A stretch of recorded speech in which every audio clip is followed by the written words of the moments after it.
Welcome to Time News Studios.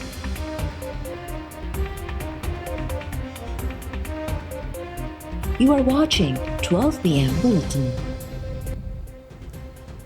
Khairpur बरसां trawler ऐं tractor trolley विच में टक्कर, 3 पोरियत फ़ौत। निज़ामानी ॻोठ वटि हादसो पेश आयो। फ़ौतियुनि में पीर वसण वासी मोहरम पुट उमेर मजीदाणो, कमरुद्दीन पुट गुलाब अली ऐं तालिब हुसैन खोसो शामिल। लाश इस्पताल मां ज़रूरी कार्रवाई बाद वारसनि हवाले कया विया। ठुल भरिसां मुल्तान वासी 2 ॼणा गला कपियल ऐं ज़ंजीरुनि सां जकड़ियल हालत में हथ। 1 ॼणे इस्पताल में दम ॾेई छॾियो। 1 शख़्स ॻणती जोगी हालत में लाड़काणो मुंतक़िल।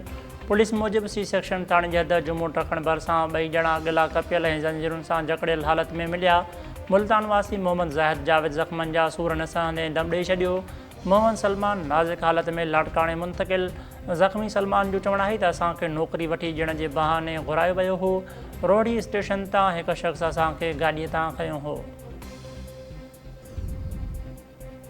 सिंध में बरसाति जो सिलसिलो शुरू। बलदियाती मुलाज़िमनि जूं मोकलूं रद्द।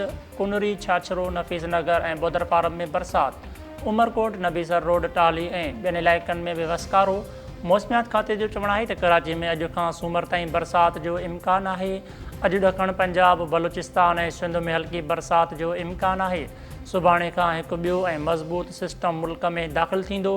PDA में 20 खां 25 जुलाई ताईं पंजाब, KP ऐं बलूचिस्तान में शदीद बरसातुनि जो अलर्ट जारी करे छॾियो। कमू शहीद भरिसां हथियारबंद 1 नौजवान खे क़त्ल करण बैदि 1 ॼणे खे अगवा करे विया।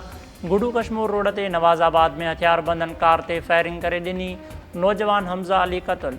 गोली लॻण सबबि सरवर ऐं जावेद अहमद ज़ख़्मी थी पिया। 1 नौजवान दीदार खोसो मुबैना तौरु अगवा। मक़तूल जो लाश ऐं ज़ख़्मी थियल इस्पताल मुंतक़िल। ऐं रोज़ाने पंहिंजी अख़बार जो senior sub editor Hamid Sindhu लाॾाणो करे पियो। वारसनि जो चवणु आहे त हमीद सिंधूअ जी अॼु सुबुह ओचितो तबियत ख़राब थी वई। वारसनि खेसि इस्पताल मुंतक़िल कयो त डॉक्टर्स फ़ौत थियण जी तस्दीक कई। हमीद सिंधूअ जी तदफ़ीन पीर ॻोठ में कई वेंदी। पंहिंजी अख़बार ऐं टाइम न्यूज़ 7 तरफ़ां पोहरनि सां ॾुख जो इज़हार।